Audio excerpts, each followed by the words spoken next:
Hi friends! ఈరోజు ఒక different మూవీని ఎక్స్‌ప్లెయిన్ చేయబోతున్నాను. ముందే చెప్తున్నా. ఈ వీడియో దుప్పటి కప్పుకొని మరీ ఒంటరిగా చూడండి. ఇప్పటి వరకు మీరు ఎక్కడా చూడనటువంటి మింగుడు స్టోరీని ఈరోజు ఎక్స్‌ప్లెయిన్ చేయబోతున్నాను. నిజమండి, ఇందులో ఉన్నన్ని మింగుడులు వేరే ఎందులోనూ ఉండకపోవచ్చు. ఎవరు ఎవరితో మింగుడు పడతారో, ఎంతమందితో చేస్తారో మీరు అంచనా కూడా వేయలేరు. ఈ సినిమా చూసి కంట్రోల్ చేసుకోవడం కష్టమే. ఈ సినిమాని చాలా మంది అడగటం వల్ల ఎక్స్‌ప్లెయిన్ చేస్తున్నాను. మీరు కూడా ఏదైనా డిఫరెంట్ మూవీని చూడాలనుకుంటే నాకు మూవీ నేమ్ కామెంట్స్ చేయండి. ఎక్కువ మంది అడిగిన మూవీని తప్పకుండా ఎక్స్‌ప్లెయిన్ చేస్తాను. ఇంకా ఒక్క క్షణం కూడా లేట్ చేయకుండా స్టోరీలోకి వెళ్దాం. మూవీ స్టార్టింగ్‌లో ఒక పేద కుటుంబానికి చెందిన ఏమీ అనే అమ్మాయిని చూపిస్తారు. ఈ అమ్మాయి చాలా డబ్బులు సంపాదించాలి అనుకుంటుంది. అందుకోసం ఆమె ఒక ఫ్యాషన్ షోకి వెళ్ళడం కోసం తన తల్లిని డబ్బులు అడుగుతూ ఉంటుంది. అయితే ఇవన్నీ చేయడం తన తల్లికి ఇష్టం లేదు. అందువల్ల ఆమె డబ్బులివ్వడానికి నిరాకరిస్తుంది. అందువల్ల ఏమీ డబ్బుల కోసం తన ఫ్రెండ్స్‌తో జూదం ఆడటం మొదలుపెడుతుంది. డబ్బులు తక్కువగా ఉండటం వల్ల ఏమీ తన అండర్‌వేర్ వాళ్ళకిచ్చి ఆ గేమ్ విన్ అవుతుంది. అలా చాలా డబ్బులు రావడం వల్ల ఆమె ఫ్యాషన్ షోకి వెళ్తుంది. అయితే ఏమీ ఆ షోలో గెలవలేకపోతుంది. అందువల్ల ఆమె చాలా బాధపడుతూ ఉంటుంది. తన పేదరికాన్ని తలుచుకుని బాత్రూంకి వెళ్లి గుండెలు పగిలేలా బోరున ఏడుస్తూ ఉంటుంది. ఈలోగా నిక్ అనే వ్యక్తి ఆమె దగ్గరికి వచ్చి, "నువ్వు చాలా అందంగా ఉన్నావు. ముందు నువ్వు ఆ ఏడు పాపు. నేను నీ కెరీర్‌ని మంచిగా బిల్డ్ చేస్తాను" అంటాడు. నిక్ ఏమీతో మాట్లాడుతూ ఉండగానే మారియా అనే మోడల్ అక్కడికి వస్తుంది. ఆమెను చూసి ఏమీ చాలా సంతోషంగా ఫీల్ అవుతుంది. అప్పుడు ఆ మోడల్ ఏమీతో, "నువ్వు మోడల్ అవ్వాలంటే ఎవరితో అయినా మింగుడు పడ్డానికి వెనకాడకూడదు" అని చెప్తుంది. అక్కడే ఉన్న నిక్ కూడా ఏమీతో, "నువ్వు నాతో మింగుడు పడితే నేను నీ లైఫ్ సెటిల్ చేస్తాను" అని చెప్తాడు. వాళ్ళు మాటలు విన్న తర్వాత ఈ తింగర్ది కూడా వాళ్ళు చెప్పిన దానికి ఒప్పుకుంటుంది. ఎందుకంటే ఆమె పేదరికం అలాంటిది. ఆమె డబ్బులు బాగా సంపాదించాలి అనుకుంటుంది. కాబట్టి వాళ్ళు చెప్పినట్టు చేయడానికి అంగీకరిస్తుంది. నిక్ ఏమీని తీసుకుని మింగుడు పడ్డానికి వెళ్తూ ఉండగా సరైన సమయానికి ఏమీ మదర్ వచ్చి ఆమెని తీసుకెళ్లిపోతుంది. వాహ్! భలే ట్విస్ట్ కదా!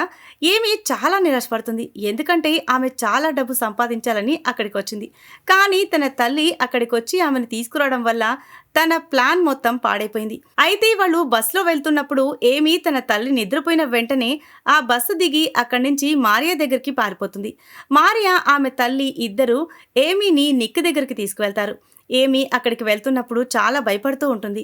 ఎందుకంటే ఇప్పటి వరకు ఆమె ఎవరితో కూడా మింగుడు పడలేదు. తర్వాత నిక్ ఏమీతో పండగ చేసుకుంటాడు.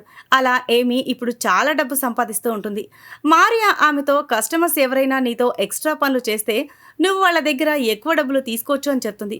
అంతేకాకుండా ఇద్దరు అమ్మాయిలతో వాళ్ళు ఎంజాయ్ చేయాలి అనుకుంటే ఇంకా ఎక్కువ డబ్బులు డిమాండ్ చేయొచ్చు అని చెప్తుంది. తర్వాత ఒక పార్టీలో ఉన్నప్పుడు ఏమీ కొంతమంది అమ్మాయిలు ఒక షిప్‌లోకి వెళ్ళడం చూస్తుంది. వాళ్ళని చూసి మనం అక్కడికి వెళ్ళాలంటే ఏం చేయాలని మారియాని అడుగుతుంది.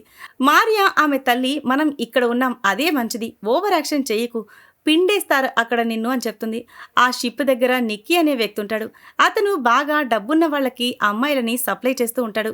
ఏమీ అతన్ని చూస్తూ ఉంటుంది. ఎందుకంటే తను కూడా అక్కడికి వెళ్ళాలి అనుకుంటోంది. నెక్స్ట్ సీన్‌లో నిక్ ఏమీతో మింగుడు పడుతూ అదంతా వీడియో తీస్తూ ఉంటాడు. అది చూసి ఏమీ, "మీరు వీడియో ఎందుకు తీస్తున్నారు" అని అడుగుతుంది. అప్పుడు నిక్ ఆమెతో, "నువ్వు లేనప్పుడు నేను ఆ వీడియో చూసుకుని తృప్తి పడతాను" అని చెప్తాడు. తర్వాత ఒకరోజు ఏమీ ఒక పబ్‌లో నిక్కీని చూస్తుంది. వెంటనే మారియాని తీసుకుని అతనితో మాట్లాడడానికి వెళ్తుంది. నిక్కీ చాలా డబ్బులు పందెం పెట్టి పోకర్ గేమ్ ఆడుతూ ఉంటాడు. అప్పుడు ఏమీ కూడా చాలా డబ్బులు పందెం కాస్తుంది. డబ్బులు తక్కువగా ఉండటం వల్ల మారియాని నిక్కీ దగ్గరికి ఒక రాత్రికి మింగుడు పడ్డానికి పంపిస్తుంది. అయితే ఆమె ఇదంతా ఉద్దేశపూర్వకంగానే చేసింది. ఎందుకంటే ఆమె అతనితో కలిసి డీల్ చేయాలని కావాలని ఓడిపోతుంది. ఏమీ వెంటనే అతని దగ్గరికి వెళ్లి మాట్లాడుతుంది. మారియాని తన దగ్గరికి పంపించడం వల్ల నిక్కీ చాలా సంతోషంగా ఉంటాడు. అందువల్ల ఏమీని ఒక పార్టీకి ఇన్వైట్ చేస్తాడు. అలాగే కొంతమంది అమ్మాయిల్ని తీసుకురమ్మని చెప్తాడు. ఏమీ, మారియా, ఆమె తల్లి ముగ్గురు కలిసి కొంతమంది అమ్మాయిలని ఆ పార్టీకి అరేంజ్ చేస్తారు. వాళ్ళు తీసుకొచ్చే అమ్మాయిల్ని చూస్తే ఎవరికైనా సరే వీణలు మోగాల్సిందే. ఈలోగా మారియా వచ్చి తనకి ఒక మ్యాగజైన్ ఫ్రంట్ పేజీలో మోడల్‌గా అవకాశం వచ్చిందని చెప్తుంది. తర్వాత ఆమె మ్యాగజైన్ ఫ్రంట్ పేజ్ కోసం వివిధ రకాల ఫోజులు ఇస్తుంది. ఆమె ఇచ్చే ఫోజులు చూస్తే ఎవరికైనా గంటలు మోగాల్సిందే. అప్పుడు ఏమీ అక్కడ ఉన్న ఒక బుక్ తీసుకుంటుంది. అందులో మోడల్స్, టీవీ యాక్టర్స్ డీటెయిల్స్ అన్నీ ఉంటాయి. ఏమీ అందులో ఉన్న యాక్టర్స్ అందరినీ ఇంటర్వ్యూ కోసం పిలిపిస్తుంది. వాళ్ళందరికీ కస్టమర్స్‌ని ఎలా అట్రాక్ట్ చేయాలో, వాళ్ళకి సెగలు ఎలా పుట్టించాలో నేర్పిస్తుంది. అయితే అక్కడికి వచ్చిన అమ్మాయిలు ఆమె చెప్పింది నచ్చక అక్కడి నుంచి వెళ్ళిపోతూ ఉంటారు. ఈలోగా కరెక్ట్ సమయానికి ఏమీ తల్లి అక్కడికొస్తుంది. అదంతా చూసిన తర్వాత ఆమెకి తన కూతురు ఒళ్ళమ్ముకుని డబ్బు సంపాదిస్తుందని అర్థమైపోతుంది. అందువల్ల ఆమె వెంటనే అక్కడి నుంచి వెళ్ళిపోతూ ఉంటుంది. ఏమీ కూడా తన తల్లి వెనకాలే పరిగెడుతుంది. ఆమె తన తల్లికి సర్ది చెప్పే ప్రయత్నం చేస్తుంది. అయితే ఆమె తల్లి నువ్వు ఒళ్ళమ్ముకుని సంపాదించే డబ్బు నాకు అవసరం లేదని చెప్పి డబ్బులు ఆమె మొహం మీద కొట్టి వెళ్ళిపోతుంది. ఇదంతా జరిగినా కూడా ఆమెలో ఎటువంటి మార్పు రాదు. ఇప్పుడు కూడా ఏమీ అదే వ్యభిచారం కొనసాగిస్తూ ఉంటుంది. తర్వాత ఆమె కొంతమంది అమ్మాయిల్ని తీసుకుని నిక్కీ దగ్గరికి వెళ్తూ ఉంటుంది. వాళ్ళల్లో రీతు అనే లేత అమ్మాయి ఉంటుంది. ఏమీ ఆ అమ్మాయికి అబద్ధం చెప్పి తనతో పాటు తీసుకెళ్తూ ఉంటుంది. నెక్స్ట్ సీన్లో అందరూ నిక్కీ దగ్గరికి వెళ్ళిపోయి ఉంటారు. నిక్కీ వాళ్ళతో ఇక్కడ మీరెవ్వరూ స్మోక్ చేయకూడదు, అలాగే మేం చెప్పే వరకు ఎవరితో మీరు మింగుడు పడకూడదు, అక్కడంతా ఒక ప్రాసెస్ ప్రకారం జరుగుతుంది అని చెప్తాడు. ఇదిలా ఉంటే అక్కడికి వెళ్ళిన తర్వాత రీతు సంతోషంగా కనిపించదు. ఎందుకంటే ఇప్పుడు ఆ అమ్మాయికి నిజం తెలిసిపోయి ఉంటుంది. ఎవరు పడితే వాళ్ళు వచ్చి ఆమెతో మింగుడు పడి వాడుకుంటారని తెలిసి ఫీల్ అవుతుంది. అయితే ఏమీ ఆ అమ్మాయితో నువ్వేమీ దిగులు పడకు, నువ్వు ఎంత మింగుడు పడితే అంత డబ్బు వస్తుంది. ఇన్ని రోజులు నువ్వు నీ బాయ్ ఫ్రెండ్తో ఇదంతా ఫ్రీగా చేసావు, కానీ ఇక్కడ నీకు దానికి బోల్డ్ ఎంత డబ్బు వస్తుందని చెప్తుంది. ఏమీ మాటలు విన్న తర్వాత రీతు కూడా తన దారిలోకి వెళ్ళిపోతుంది. తర్వాత అందరూ కలిసి రెడీ అయ్యి ఒక పార్టీకి వెళ్తారు. అక్కడ శాంటినో అనే వ్యక్తిని మీట్ అవుతారు. అక్కడ ఉన్న వాళ్ళు అందరూ ఈ అమ్మాయిలందరితో మింగుడు కార్యక్రమం మొదలు పెడతారు.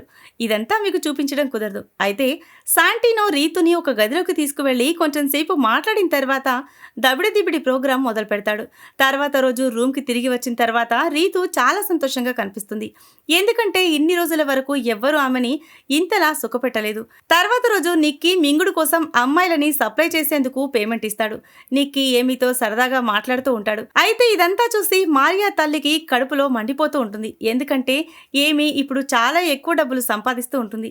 కాబట్టి ఎవరికైనా కడుపులో కాలకుండా ఎలా ఉంటుంది? అందువల్ల ఆమె డైరెక్ట్గా శాంటినోతో మాట్లాడితే ఎక్కువ డబ్బులు సంపాదించుకోవచ్చు అనుకుంటుంది. తర్వాత రోజు మారియా ఆమె తల్లి ఇద్దరూ కలిసి శాంటినాతో మాట్లాడడానికి వెళ్తారు. అయితే ఆ సమయంలో అతను ఒక మీటింగ్లో బిజీగా ఉంటాడు. అందువల్ల అతను కోపంగా వాళ్ళని తిట్టి తర్వాత మాట్లాడదామని చెప్పి పంపించేస్తాడు. అప్పుడు మారియా తల్లి కూతురుతో అక్కడున్న వాళ్ళతో మింగుడు పడి ఎలాగైనా వాళ్ళని నీ వలలో వేసుకోమని చెప్తుంది. తర్వాత ఒక పార్టీలో శాంటినో ఒక అమ్మాయిని మింగుడు పడడానికి తీసుకెళ్తూ ఉంటాడు. అది చూసి రీతు చాలా బాధపడుతుంది. ఎందుకంటే రీతు మళ్ళీ అతనితో ఎంజాయ్ చేయాలి అనుకుంటోంది.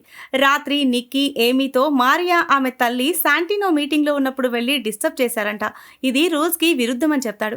ఇలా ఇంకోసారి జరగకుండా చూసుకోమని చెప్తాడు. ఇదిలా ఉంటే నిక్కీ ఇప్పుడు ఏమిని ఇష్టపడుతూ ఉంటాడు. అలా మాట్లాడుకుంటూనే ఇద్దరు కలిసి మింగుడు కార్యక్రమం మొదలు పెడతారు. తర్వాత అమ్మాయిలందరూ కలిసి ఒక్కొక్కరు ఎవరెవరితో ఎలా ఎలా ఎంజాయ్ చేశారో పచ్చిగా వాటి గురించి మాట్లాడుకుంటూ ఉంటారు. అప్పుడు మారియా అక్కడికి వస్తుంది.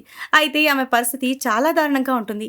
ఎందుకంటే ఆమె తన తల్లి మాట విని శాంటినో మీటింగ్లో ఉన్న వ్యక్తుల దగ్గరికి వెళ్ళుంటుంది. వాళ్ళు ఆమె పట్ల చాలా దారుణంగా ప్రవర్తించి రసం పిండి వదిలేసుంటారు. తర్వాత రోజు మీటింగ్లో శాంటినా ఏమికి ఒక గిఫ్ట్ ఇస్తాడు. అలాగే నీ వర్క్ నాకు బాగా నచ్చింది, నెక్స్ట్ పార్టీకి 50 మంది అమ్మాయిలని తీసుకురా అని చెప్తాడు. అయితే మారియా తల్లిని తీసుకురావద్దు అని చెప్తాడు. కానీ ఏమీ మారియా తల్లితో ఈ విషయం చెప్పదు. ఎందుకంటే తను ఒక్కతే 50 మంది అమ్మాయిలని అరేంజ్ చేయడం చాలా కష్టం. కాబట్టి ఆ విషయం చెప్పకుండా అమ్మాయిలని అరేంజ్ చేయమని చెప్తుంది. అలా ముగ్గురు కలిసి అమ్మాయిలని అరేంజ్ చేస్తారు. తర్వాత ఏమీ ఒక పెయింటింగ్ షోకి వెళ్తుంది. అక్కడ ఆమెకి జాక్ అనే వ్యక్తి పరిచయం అవుతాడు. అతను తన పెయింటింగ్స్ అమ్మి పేద అమ్మాయిలకి సహాయం చేస్తూ ఉంటాడు. ఏమీ అతని ఉద్దేశం నచ్చి ఒక పెయింటింగ్ కొనుక్కుంటుంది. ఎందుకంటే ఏమీ అతని ప్రేమలో పడిపోయింది. ఇక అప్పటి నుంచి ఏమీ తరచూ జాక్ని కలుస్తూ ఉంటుంది. జాక్ ఏమీతో తను గుర్రాలని కూడా మంచిగా ట్రైన్ చేసి అమ్ముతూ ఉంటారని చెప్తాడు. అది విని ఏమీ ఇంకా హ్యాపీగా ఫీల్ అవుతుంది. తర్వాత జాక్ ఏమీని తన ఫ్యామిలీకి పరిచయం చేయడానికి డిన్నర్కి ఇన్వైట్ చేస్తాడు. డిన్నర్ చేస్తున్న సమయంలో ఏమీ ఫోన్కి వందల కొద్ది మెసేజ్లు వస్తూ ఉంటాయి. అది చూసి జాక్ ఫాదర్ ఏమీ ఏ టైప్ అమ్మాయో అర్థం చేసుకుంటాడు. అందువల్ల జాక్తో ఏమీకి దూరంగా ఉండమని చెప్తాడు. అది విని ఏమీ కోపంతో అక్కడి నుంచి వెళ్ళిపోతుంది. మరోవైపు రీతు ఒక పార్టీలో ఉండగా ఆమె బాయ్ ఫ్రెండ్ అక్కడికి వచ్చి గొడవ పడతాడు. అయితే రీతు తన బాయ్ ఫ్రెండ్తో నువ్వు ఇక్కడి నుంచి వెళ్ళిపోవచ్చు, ఎందుకంటే నాకిప్పుడు నీకంటే బాగా పంతెలిసిన మొనగాళ్లతో కనెక్షన్ కుదిరింది అని చెప్తుంది. అప్పుడు అక్కడ ఉన్న బౌన్సర్స్ అతన్ని ఈడ్చికెళ్ళి బయటపడేస్తారు. తర్వాత రోజు ఏమీకి మారియా మదర్కి మధ్య ఏదో విషయంలో గొడవ జరుగుతుంది. అప్పుడు ఏమీ ఆమెతో శాంటినో మీ ఇద్దరిని తీసుకురావద్దని చెప్పాడు అని నిజం చెప్పేస్తుంది. అది విన్న తర్వాత ఆ ముసల్ది ఏమీని రీతుని ఇంట్లో నుంచి నుంచి బయటికి పంపించేస్తుంది.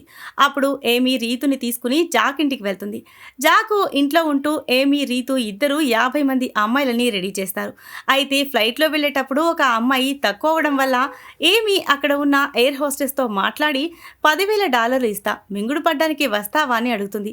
ఆ ఆఫర్ విని ఆమె కూడా అంగీకరించి తనతో పాటు వెళ్ళిపోతుంది. తర్వాత రోజు ఏమీ, నిక్కీ ఆ అమ్మాయిలందరినీ తీసుకుని రాజు దగ్గరికి వెళ్తారు. అక్కడ ఉన్న రాజు ఎవరైతే నన్ను నవ్విస్తారో వాళ్ళకి $50,000 ఇస్తానని ప్రకటిస్తాడు. అది విని అక్కడ ఉన్న అందరూ విచిత్రమైన వేషాలన్నీ వేస్తూ నవ్వించడానికి ప్రయత్నిస్తూ ఉంటారు. అయితే రాజు ఇలా ఎందుకు చెప్పాడంటే, రాజు దగ్గర విషయం లేదు కాబట్టి అతని బాడీలో కరెంటు పుట్టాలి అంటే పెద్ద జనరేటరే కావాలి. అందుకే ఇంతమంది అమ్మాయిల్ని పిలిపించుంటాడు. అలా అక్కడున్న అందరూ నవ్వించడానికి ప్రయత్నం చేస్తున్న సమయంలో రాజుకి రీతు చేసిన యాక్టింగ్ నచ్చుతుంది. అందువల్ల రాజు ప్రకటించిన $50,000 ఆమె గెలుచుకుంటుంది. తర్వాత ఏమీ, నిక్కీ మాట్లాడుతూ ఉండగా జాక్ అక్కడికి వెళ్ళి ఏమీకి ముద్దు పెడతాడు. అది చూసి నిక్కీ కోపంతో అక్కడి నుంచి వెళ్ళిపోతాడు. రాత్రి ఏమీ, జాక్ మంచం మీద మజా చేస్తూ ఉండగా ఏమీ ఫోన్కి 15 మంది అమ్మాయిల్ని తీసుకుని పార్టీకి రమ్మని మెసేజ్ వస్తుంది. తర్వాత ఏమీ 15 మంది అమ్మాయిల్ని తీసుకుని ఆ పార్టీకి వెళ్తుంది. అప్పుడు శాంటినో అతని ఫ్రెండ్స్ అక్కడికి వచ్చిన 15 మంది అమ్మాయిలతో పండగ చేసుకుంటారు.